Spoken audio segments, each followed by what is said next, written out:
Tunaposema kuishi chini ya uongozi wa Roho Mtakatifu, ili tuweze kuongozwa na mtu yeyote, ni lazima tuzijue sifa zake kama anafaa kuwa kiongozi. Ni lazima tumfahamu na tumwelewe, na ikiwezekana tushawishike kuongozwa na yeye. Kwa hiyo nitaangalia sifa chache za Roho Mtakatifu, kwa maana ya kwamba Roho Mtakatifu ni kiongozi anayehitajika katika maisha ya kijana, anayehitajika katika maisha ya mtu anayetaka kuishi maisha ya kumpendeza Mungu. Roho Mtakatifu anazo sifa nyingi sana kama kiongozi mzuri, lakini nimechagua sifa chache kama 3 hivi kwa sababu ya muda wetu. Sifa ya kwanza kabisa ya Roho Mtakatifu, anaitwa ni mkweli, lakini pia anatuongoza atutie kwenye kweli. Roho Mtakatifu sifa yake ya kwanza, yeye ni mkweli. Maana yake mtu anayekubali kuishi chini ya uongozi wa Roho Mtakatifu anakuwa chini ya kiongozi ambaye anaujua ukweli, anamuongoza kwenye maisha sahihi, anamuongoza kwenye maisha ya ukweli. Hiyo ni sifa moja muhimu sana kujua. Kwa nini Roho Mtakatifu awe ni mkweli? Kwa sababu kuna roho nyingi za uongo, kuna mafundisho mengi ya uongo, na kila mafundisho yoyote ya uongo nyuma yake kuna nguvu inayosababisha hayo mafundisho yawezekane. Sasa ili kusudi kijana uliookoka uweze kuwa na maisha sahihi katika wokovu wako, uweze kuwa na ujana ambao uko sahihi, unahitaji kiongozi. Na sio tu kiongozi, unahitaji kiongozi mkweli ambaye anaweza kukuongoza kuijua kweli pia. Amina.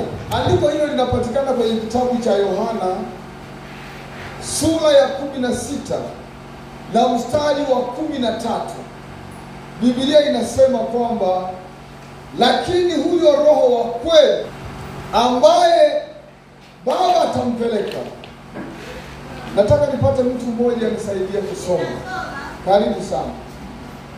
Lakini yeye atakapokuja, huyo Roho wa kweli ataongoza awatie kwenye kweli yote. Ndiyo. Kwa maana hatanena kwa shauri lake mwenyewe, lakini yote atakayosikia atayanena, na mambo yajayo atawapasha habari yake. Asante sana, Mungu akubariki sana. Huyo Roho wa kweli atakapokuja, kazi yake kubwa ni kutuongoza atutie kwenye kweli yote.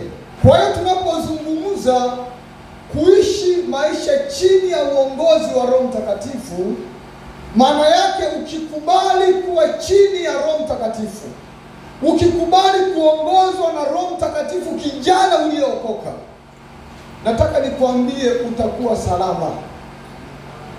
Ujana wako utakuwa salama, safari yako itakuwa salama, kwa sababu Roho Mtakatifu kazi yake ni kutuongoza, na anapotuongoza anatuongoza katika njia salama iliyo ya kweli. Hiyo ni sifa muhimu sana. Ukisoma ile Yohana sura ya 8, hatutasoma mstari ule wa 31.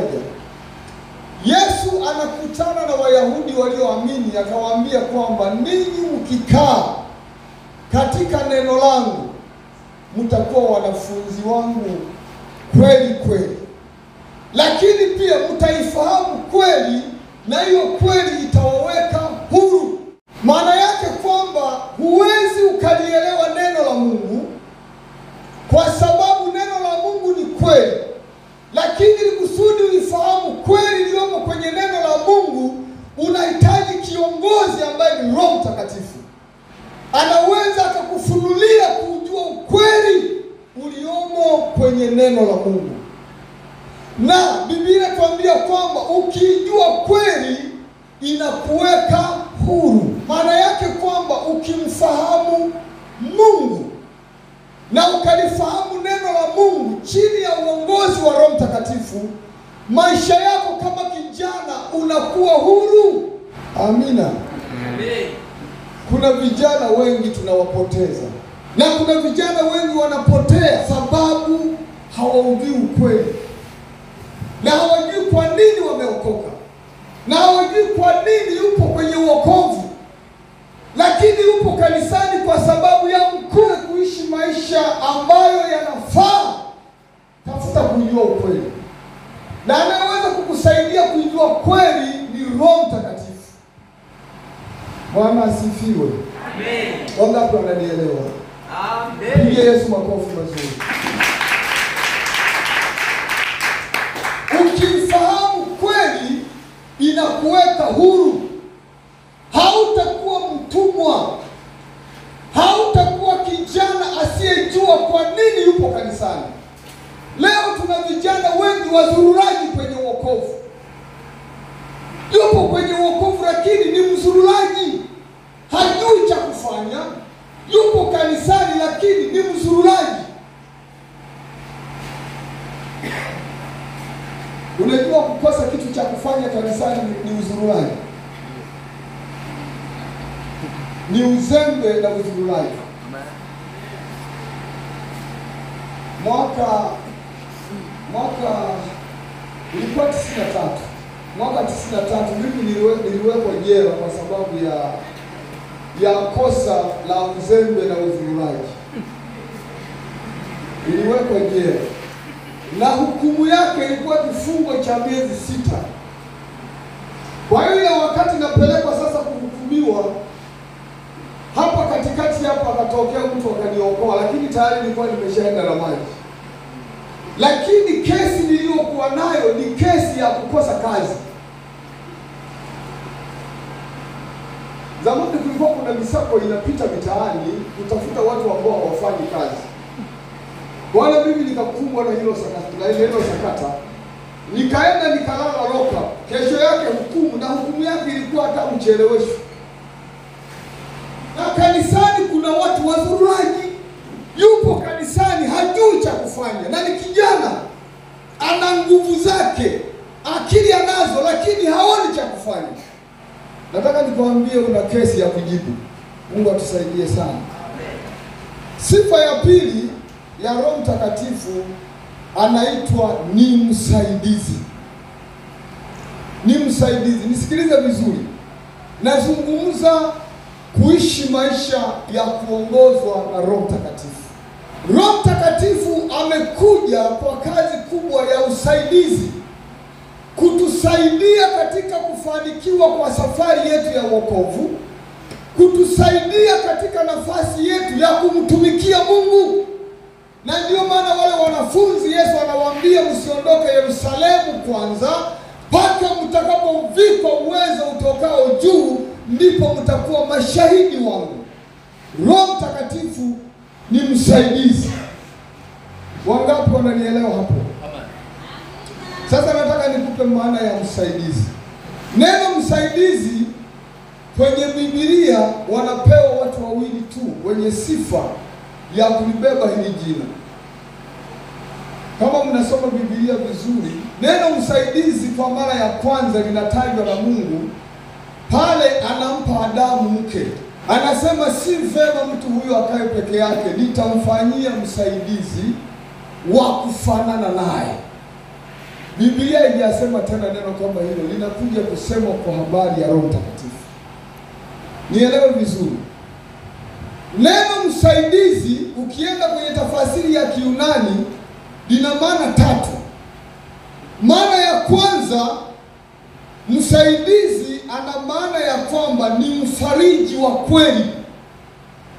Roho Mtakatifu ndiye anayeweza kukufariji kijana wakati unapitia magumu, wakati unapitia changamoto, wakati unapitia mambo yameshindikana, maisha yamekwama na marafiki zako wamekutenga. Unamhitaji Roho Mtakatifu akufariji. Bwana Yesu asifiwe sana. Amen. Unajua vijana wana changamoto zao, si ndio? Amen. Kwa mfano changamoto ya kukataliwa. Kuna vijana walikuwa wanahama kabisa makanisa. Amekataliwa mchumba wa kwanza, wa pili, lakini pia ukimwangalia ni mzuri kabisa, lakini kuna shida ya kukataliwa. Hata yeye hajui kwa nini anakataliwa. Sasa hiyo ni moja, zipo nyingi za kutosha. Sasa unapokumbana na mazingira hayo, badala ya kuacha wokovu, unamhitaji Roho Mtakatifu. Anaweza kukutia moyo na kukuhakikishia wakwako yupo. Lakini maana ya pili ya msaidizi ni rafiki wa kweli. Roho Mtakatifu, kijana, unapokuwa naye unajiona uko na mtu anayekutia moyo, unajiona una mtu ambaye mnashirikiana, mnashauriana naye. Roho Mtakatifu anaweza kukusaidia kuyajua mambo ambayo huwezi kuyajua, na wala hata mchungaji anaweza asikwambie.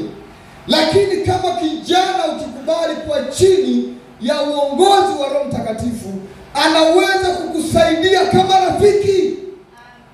Pigie Yesu makofi mazuri.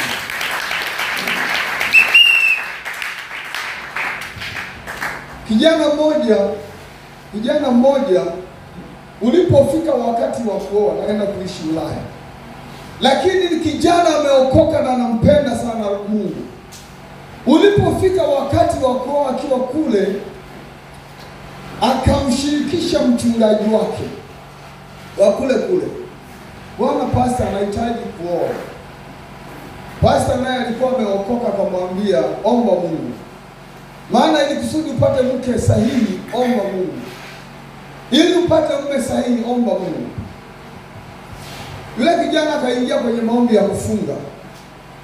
Alipokuwa anafunga na kuomba, nisikilize vizuri, akaletewa picha ya msichana mmoja wa kule nyumbani kwao kijijini. Lakini yule binti bahati mbaya alikuwa anamjua kabisa, alikuwa ni kipofu. Ni kipofu wa kuzaliwa. Bwana atusaidie sana. Hivi kwa unaweza ukaelewa maana kama hiyo. Akaanza kukemea kwa jina la Yesu. Inawezekana haya ni matatizo ya kiakili. Toka kwa jina la Yesu, ndio kama hiyo. Akaendelea kuomba, lakini picha inakuja ile. Mwisho akaanza kuona kwamba mbona hili jambo kama lina ulazima fulani. Akaenda akamshirikisha mchungaji kwamba pastor, kweli tunaomba, lakini nimeanza kuletewa picha fulani, lakini huyo binti ana matatizo 1, 2, 3 na hajawahi kusoma kabisa. Na mimi sasa nimesoma, niko huku, inakuwaje? Akamwambia hapana, tuendelee kuomba Mungu. Nazungumzia Roho Mtakatifu ni rafiki. Bwana asifiwe sana. Wakaomba Mungu, lakini bado sauti ile. Yule ndio mke wake.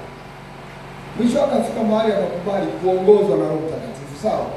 Akakubali kumsikiliza Roho Mtakatifu, akafunga safari kuja nyumbani. Akawaambia wazazi wake, na wazazi wake wameokoka. Akawaeleza jinsi ambavyo Mungu amemtokea. Wazazi wake wakagoma, wakasema hapana, sio sauti ya Mungu, na sisi tuingie kwenye maombi. Wakaingia kwenye maombi na wao, lakini Roho Mtakatifu anawaambia ndio huyo. Ile siku ya kupeleka taarifa kwenye ile familia yule binti, ile familia ikagoma. Ikasema mnataka kumtoa kafara mtoto wetu. Haiwezekani mtu ambaye ana sifa kama hii aolewe na mtu kama huyo. Nyinyi mna mpango mwingine. Lakini kijana akaeleza yote kwamba Mungu amesema na mimi kuja kuelewa. Wakasema huyu sasa ngoja tumwambie mahali kubwa ili ashinde. Wakamtajia mahali kubwa sana. Lakini jamaa akasema kwamba nitatoa.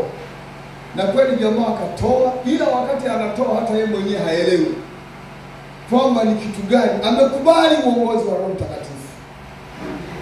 Akamaliza mahali, harusi ikaandaliwa, kila kitu kikafanyika. Bado ni kipofu. Lakini kumbuka watu walishamuombea sana yule binti. Basi baada ya kumaliza harusi wakarudi na anapoishi. Alipofika kule, kwa sababu alikuwa na marafiki zake ambao anaishi nao, wakaja kumtembelea. Na yeye jamaa hakuona hata aibu kumtambulisha shemeji yao, akamwambia bwana, lakini ana shida fulani hivi. Yule jamaa sasa, kumbe bahati nzuri huyu ambaye amekuja kuongea naye, kumbe bwana kule kwao hilo tatizo linatatulika. Alipomwangalia tu akasema, hii shida ndogo, naomba tusafiri kwenda nyumbani, hili tatizo linatatulika. Bwana we, wakaondoka. Kumbe bwana yule dada sio kipofu. Kuna shida tu ndogo hapo, kuna utando, tulienda tukaondolewa. Tena ni mke mzuri, ni mrembo kweli kweli.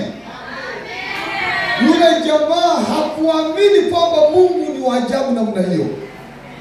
Kuanzia pale maswali yake yote akajibiwa, akapata mke kama alivyokuwa anataka, lakini bahati nzuri binti pia akapelekwa shule. Sasa hivi anaongea Kiingereza kama amezaliwa Uingereza. Sijui kama unanielewa. Nazungumzia kuongozwa na Roho Mtakatifu. Tuna matatizo makubwa leo ya vijana kwa sababu wanataka kuongozwa na akili zao. Tunataka kufanya maamuzi kwa akili zetu, ndio maana tunakosea.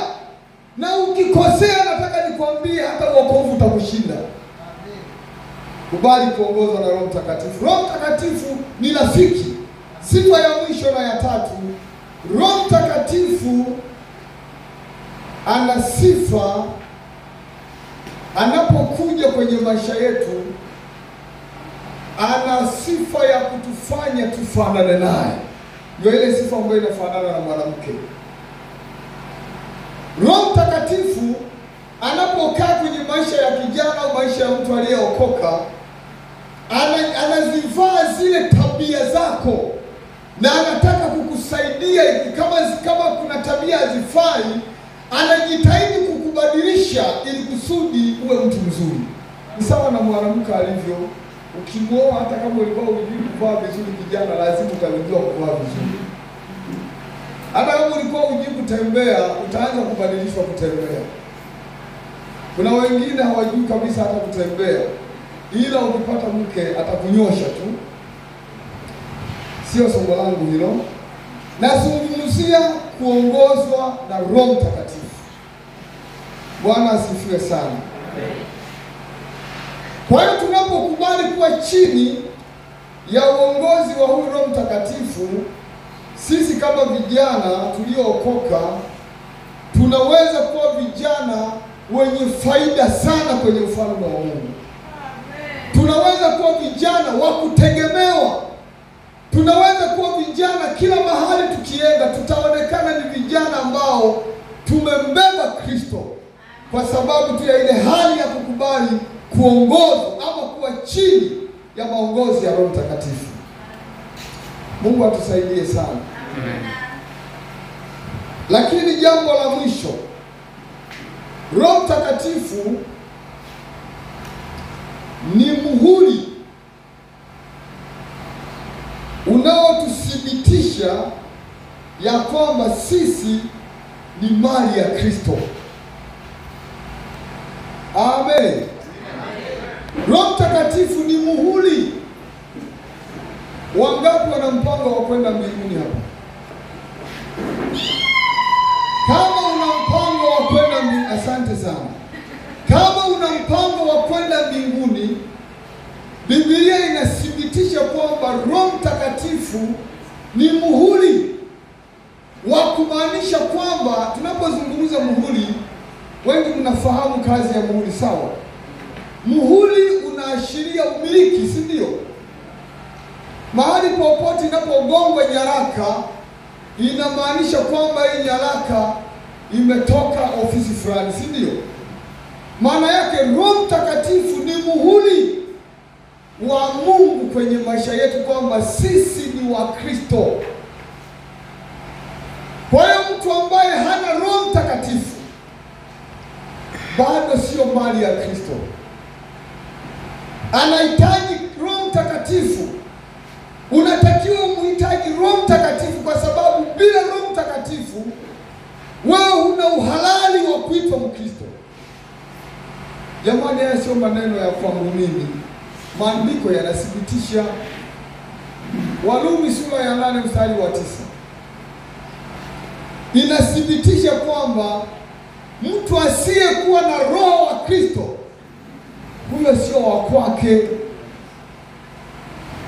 Kwa hiyo tunapohitaji kuongozwa na Roho Mtakatifu, lazima pia tutamani kujaza Roho Mtakatifu. Karibu msomaji mzuri.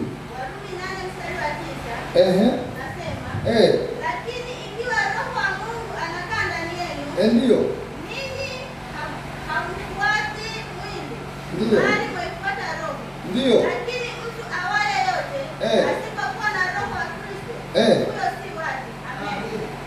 Mtu asiyekuwa na Roho wa Kristo, jamani, huyo sio wa kwake. Na wewe tayari umeokoka, umeacha dhambi zako. Sijui ulikuwa na dhambi gani kule nyuma, umekubali kuziacha, lakini sasa mpaka sasa hivi hujajazwa Roho Mtakatifu. Kwa nini ukubali kupoteza muda wako hivyo? Mimi ili andiko ndio lisababisha nijazwe Roho Mtakatifu kwa haraka sana. Nilipookoka nilikutana na kipindi kile, wale wahubiri wanaohubiri habari za Roho Mtakatifu. Wangapi tunazijua zile mashine za unga zile za kuwasha kwa handle hivi?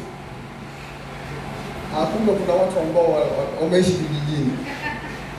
Bwana, zile mashine ili iwashwe lazima nyinyi mnaoleta mahindi kusaidia muangalau wengi. Sio kama sasa hivi, hata kama ukienda peke yako na kilo 5 anawasha tu, unasaidia unaondoka. Maana kuiwasha ile mashine mpaka uvue shati. Unaona?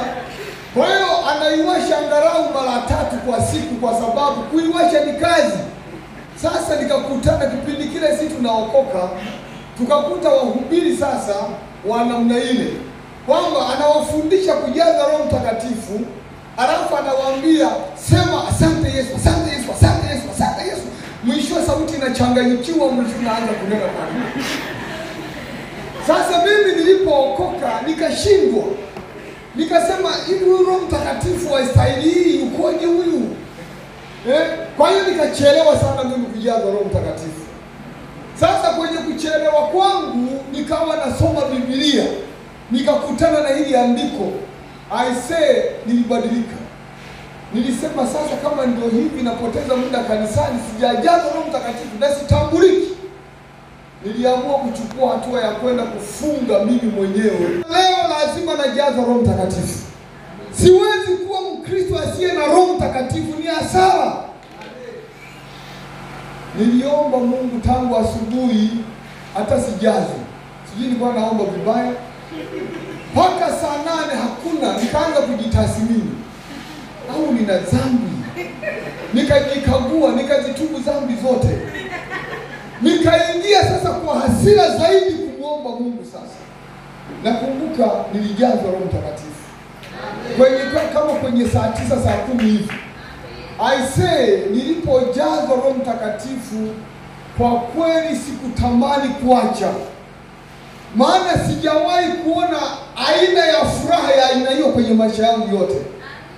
Unajua lile tendo la kwanza la kujazwa Roho Mtakatifu wakati tunaliita ubatizo wa Roho Mtakatifu. Tofauti na ile ya mwendelezo ambao tunaita ujazo sasa, sawa? Ule ubatizo wa mara ya kwanza haunaga mfano. Mimi niliupata ule uzoefu. Bwana Yesu asifiwe sana. Bila shaka wale ambao umekutana hiyo hali mnaweza mkanielewa. Na kuna watu ambao hawajajazwa Roho Mtakatifu, leo nataka tujazwe. Maana nilipokuwa napewa huu mwaliko niliambiwa mkesha huu ni wa uamsho. Hakutakuwa na maana ya uamsho bila Roho Mtakatifu. Hatuwezi kukesha hapa alafu tuondoke hivi wakame, haiwezekani. Lazima tujazwe Roho Mtakatifu. Huu usiku huo ni usiku wa mafuriko ya Roho Mtakatifu. Tunataka tuogelee ndani ya Roho Mtakatifu. Jambo lingine, je, mtu anawezaje kuwa chini ya uongozi wa Roho Mtakatifu? Mambo yanayoweza kusababisha mtu awe chini ya Roho Mtakatifu yako matatu. Jambo la kwanza, lazima ujazwe Roho Mtakatifu. Roho Mtakatifu haongozi wapagani. Roho Mtakatifu anaongoza watu ambao wameokoka na wamekubali Roho Mtakatifu akae ndani ya maisha yao. Wanamkubali, wanamkaribisha. Jamani, Roho Mtakatifu sio pepo ambalo linaweza likamvamia mtu yeyote. Roho Mtakatifu anakuja kwa kukaribishwa. Wangapi wanataka kumkaribisha Roho Mtakatifu siku ya leo? Wangapi wako tayari kumkaribisha Roho Mtakatifu siku ya leo? Sio lazima tufunge na kuomba. Roho Mtakatifu yupo, anataka tu kuruhusiwa kuingia kwenye maisha yako. Mimi zamani nilikuwa najua kujaza Roho Mtakatifu mpaka ufunge masaa 12 au siku au masaa 24 ndio ujazwe. Lakini baada ya kuendelea kuisoma Biblia na kuielewa, nikagundua Roho Mtakatifu hana kanuni moja. Anaweza akakujaza wakati wowote pale tunapokidhi vigezo. Wale watu walioenda kuwahubiri Petro kule nani Kaisaria kule kwa Kornelio, kwani wale walifunga na kuomba saa ngapi? Na wale wanaume 12 ambao Paulo anawawekea mikono pale Matendo ya Mitume 19 pale, wale wa jamaa walijaza Roho Mtakatifu bila hata kufunga na kuomba. Kwa hiyo ni utayari wako leo, unaweza ukabadilisha historia yako. Hilo ni jambo la kwanza, lazima ukubali kumpokea Roho Mtakatifu. Lakini jambo la pili, tendo la kujaza Roho Mtakatifu linathibitishwa na mambo makubwa mawili. Jambo la kwanza, lazima ujaze Roho Mtakatifu, lakini ile tendo la kujaza Roho Mtakatifu linathibitishwa kwa kunena kwa lugha. Huwezi ukatuambia nimejaza Roho Mtakatifu wakati haujawahi kunena kwa lugha. Haiwezekani na haitakuja iwezekane. Lazima ujaze Roho Mtakatifu, lakini kipimo au ishara inayodhihirisha kwamba fulani amejaza Roho Mtakatifu, tunataka tuone ukinena kwa lugha. Sasa hivi tuna aina moja ya kunena kwa lugha. Nafikiri Roho Mtakatifu ameshafilisika, hana lugha nyingi.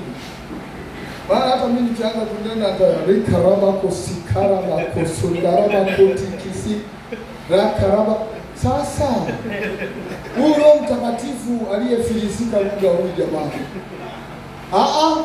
Roho Mtakatifu ni tajiri wa lugha. Amen. Roho Mtakatifu ni tajiri. Wote hapa tukiamua kunena kwa lugha, kila mtu anagawiwa lugha yake. Ishara hii ya kunena kwa lugha ni ishara ambayo Mungu mwenyewe amechagua iwe hivyo. Kwa lugha nyingine inaitwa kutabiri. Hakuna mahali popote ambapo watu wa Mungu wamejaza Roho Mtakatifu alafu tendo hili ama ishara hii isithibitike. Maandiko ni mengi, naweza nikakupa kwa faida, utasoma huko. Wale watu nimesema pale Matendo ya Mitume sura ya 19 mstari wa 1 mpaka wa 6, wale wanaume anawakuta pale Paulo, anawauliza swali la kwanza, mlipokea Roho Mtakatifu? Kia hatujawahi kusikia huyo. Unasema kiumbe gani huyo? Mlibatizwa. Swali la pili, mlibatizwa kwa ubatizo gani? Anasema Bwana, sisi tulibatizwa ubatizo wa Yohana. Kilichofuatia pale, Mtume Paulo akawaongoza kwenye ubatizo, lakini akawawekea mikono wale jamaa walijaza Roho Mtakatifu. Biblia inasema kwamba wakanena kwa lugha. Tunaposoma Matendo ya Mitume sura ya 2 na ule mstari wa ngapi? Mstari kuanzia mstari wa 1 mpaka wa 4. ambapo unaitwa ni uzinduzi wa kanisa la kwanza. Watu wale walikuwa ni Wayahudi wote, lakini Roho Mtakatifu alipokuja, Biblia inatuambia kwamba kila mtu alijaliwa kunena kwa lugha ambayo Roho Mtakatifu alimjalia. Lakini Biblia inasema kwamba walinena kwa lugha, na kulikuwepo na wageni wa kutoka mataifa yote, wakashangaa. Nataka nikwambie, Roho Mtakatifu ambaye hashangazi watu, huyo sio Roho Mtakatifu. Lazima unapojaza Roho Mtakatifu, kuna watu ambao hawamjui, lazima washangae. Lazima wajue kwamba fulani ni wa tofauti. Jamani, wakati wa kushangaza ulimwengu ni wakati ukiwa kijana.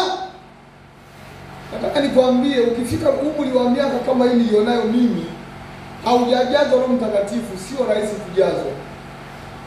Kwa sababu ukishazeeka pia uwezo wa kuelewa vitu unapungua. Lakini pia uwezo wa kufanya maamuzi unapungua. Ndio maana Biblia inawataka sana vijana, kwa sababu vijana wanazo nguvu. Inaposema nguvu, ina maana pia na uwezo wa kuelewa mambo. Bwana asifiwe sana. Kunena kwa lugha ni mahali pengi. Nina andiko moja, ukisoma kwenye kitabu cha Samueli sura ya 10, unakutana na mtu mmoja alikuwa mgumu sana, Sauli. Sura ile ya 10, na nataka niende haraka kwenye pointi kwa sababu nataka tuende kuomba Mungu, maana nimepewa muda mchache na mimi nataka niwe mwaminifu. Samueli wa kwanza ile sura ya 10, ni mstari wa ngapi sasa? Ngoja ni utafute. Sura ya 10 kuanzia mstari wa 5 mpaka wa 7. Ukisoma pale, nisikilize vizuri hapa, nisikilize vizuri. Roho Mtakatifu anapokuja kwenye maisha yetu, nimesema ishara ya kwanza ni kunena kwa lugha ama kutabiri. Lakini lengo la haya yote ni nini? Lengo la haya yote, Roho Mtakatifu anataka kutugeuza ili tuwe watu ambao tunaweza kumwelewa Mungu. Ukisoma habari za Sauli, alipotaka kuwa mfalme, Mungu anataka kumfanya mfalme, jambo la kwanza ilikuwa ni kumjaza Roho Mtakatifu. Alafu akamgeuza. Alafu ukisoma pale vizuri, Samueli anamwambia kwamba utakapoziona ishara hizi zote, fanya lolote utakaloweza kulifanya, maana Bwana yuko pamoja na wewe. Bwana Yesu asifiwe sana. Amen. Roho Mtakatifu kazi yake ni kutugeuza ili tuweze kuwa na ufahamu wa kimungu. Vijana bila Roho Mtakatifu tutafanya mambo ya kishetani tu. Tutafanya vitu kwa akili zetu, na hatutakuwa ni watu wenye uwezo wa kumwelewa Mungu. Usifikiri umeokoka kwa bahati mbaya wewe. Mungu ana makusudi na maisha yako.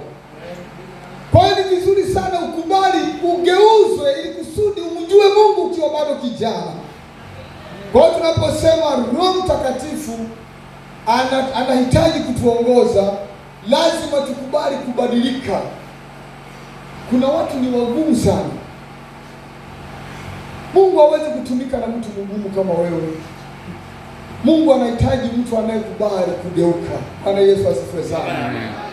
Ukisoma hata habari za Musa alipokutana na Mungu kwenye kichaka kile, soma vizuri Biblia. Biblia inasema kwamba Musa alipokiona mara ya kwanza ni kama hakuelewa, si ndio? Lakini akasema kwamba nitageuka sasa niyaone haya maono. Kile kitendo cha kugeuka, mimi sitaki kuamini kwamba aligeuka mwili. Aligeuka mtazamo.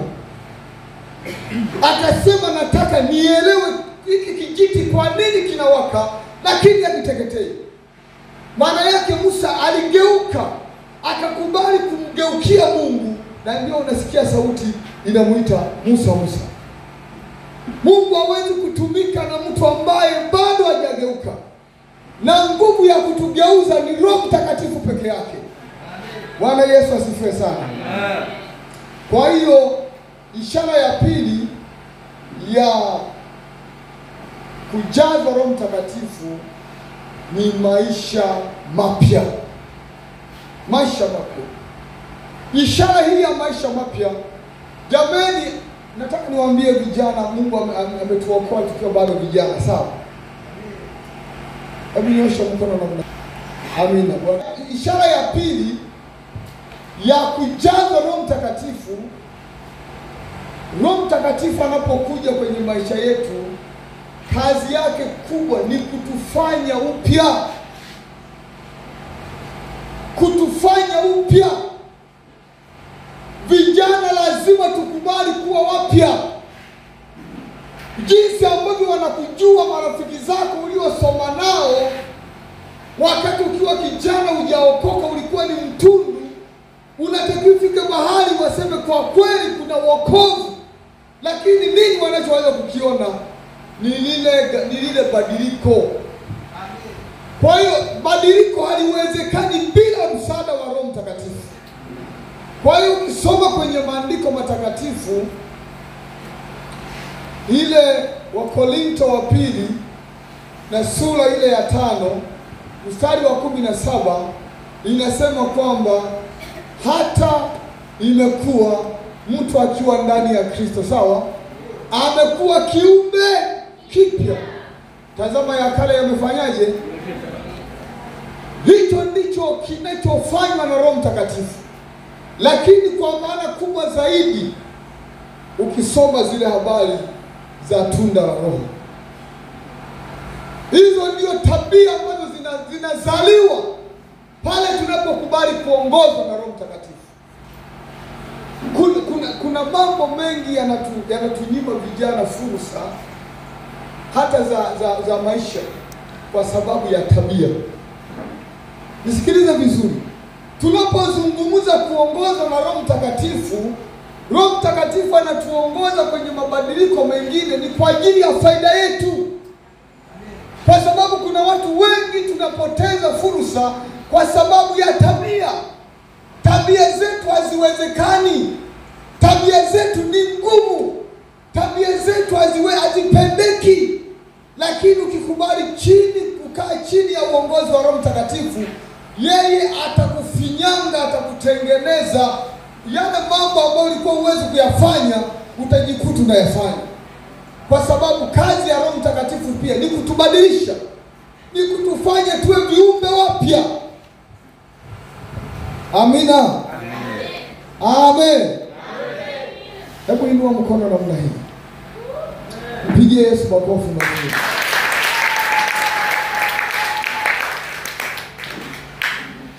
Sasa basi, kwa vile Roho Mtakatifu sasa ni wa namna hiyo, wangapi tunatamani kuongozwa na Roho Mtakatifu?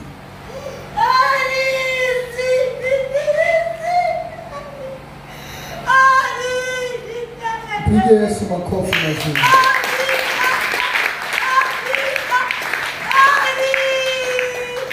Roho Mtakatifu anapatikana kwa kila mtu anayemtaka.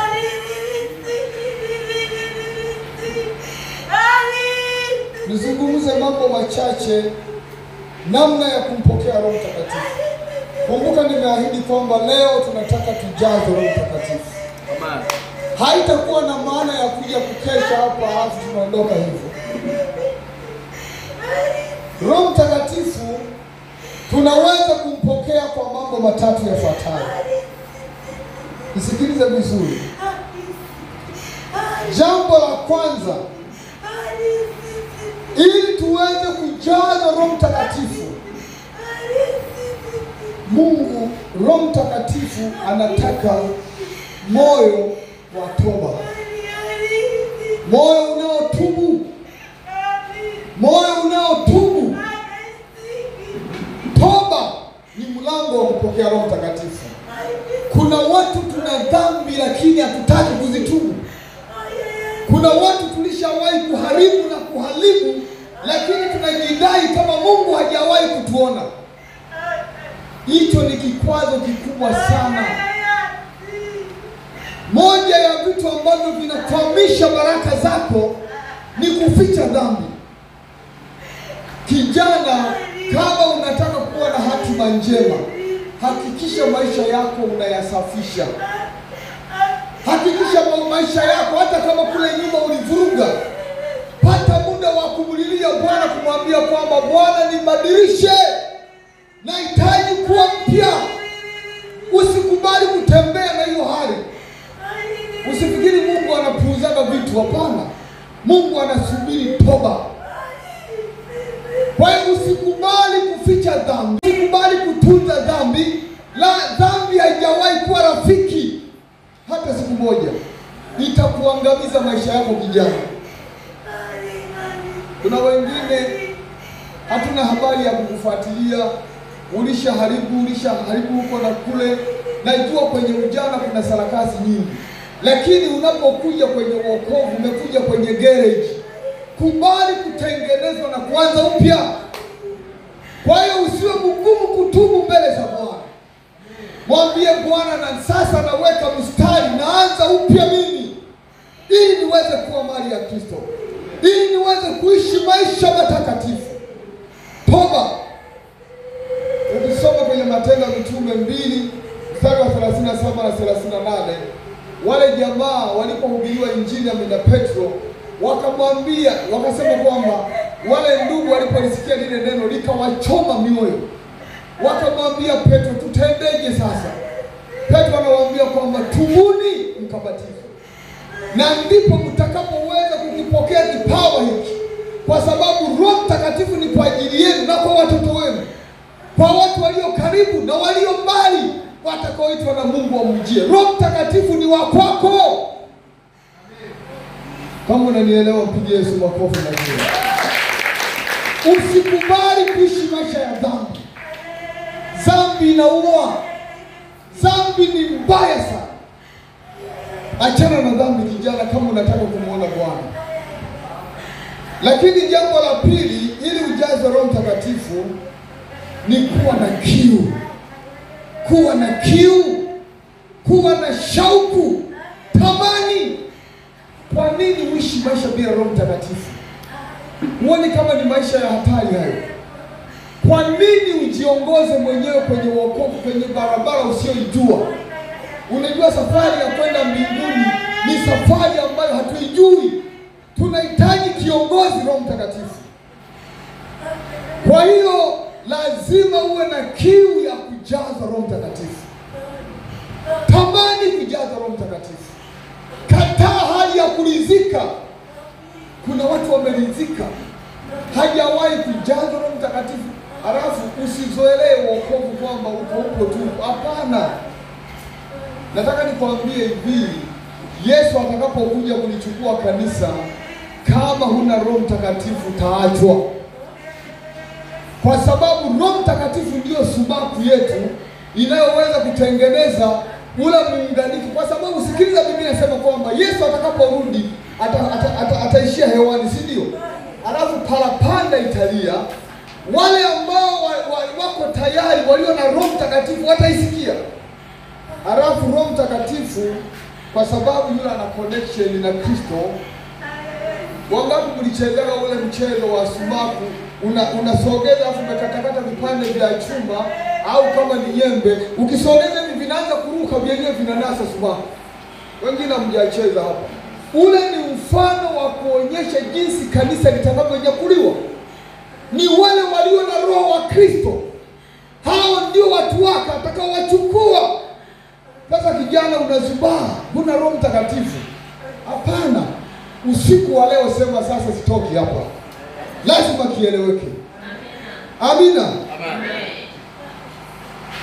Jambo la mwisho, Roho Mtakatifu anapatikana kwa mtu anayeomba. Sio ambaye amenyamaza na waangalia wengine wananena, wanashandarize, yeye anakodoa macho. Hapana. Roho Mtakatifu anashuka mahali ambapo mtu anajishughulisha, anaomba. Amen. Wangapi tuko tayari kujaza usiku wa leo? Wangapi tuko tayari kuona mafuriko ya Roho Mtakatifu usiku wa leo? Hebu mshangilie Bwana. Piga makofi mengi na kelele mbele za Bwana. wakati huo usimame sasa, alafu praise team karibuni hapa, twende tumsifu Mungu, tumwabudu Bwana, halafu jiachilie mbele za Bwana, halafu tuone Roho Mtakatifu kama utajazwa leo. Ni rahisi sana. Ni rahisi sana kujaza Roho Mtakatifu. Na wale ambao tulishawahi kujazwa, usiridhike, endelea kujazwa na kujazwa. Wale ambao hatujawahi kupokea hata mara moja, leo sema piga huwa anaangaza, leo lazima nibatizwe Roho Mtakatifu. Nataka umwamini Yesu, kwa sababu Yesu ndiye anayejaza watu wake. Haiwezekani tuwe na mkesha alafu tuondoke wakame, hapana. Tamani kwa dakika hizi chache tunazokwenda kumulilia Bwana, hakikisha unapokea, hakikisha unajazwa, hakikisha unabatizwa, hakikisha, na usijizuie. Usimwangalie jirani yako, usimwangalie mtu mwingine. Hii ni kwa ajili yako peke yako. Usicheze hii nafasi, na usisubiri mpaka waimbaji waimbe sana. Kama unasikia moyoni, endelea. Usijizuie, endelea kuomba. Usijizuie. Ni wakati wa kujiliwa, ni wakati wa kutembelewa, ni wakati wa kujazwa. Usifanye mambo ya kistaarabu. Ni wakati wa kujazwa Roho wa Bwana. Jiachilie mbele za Bwana.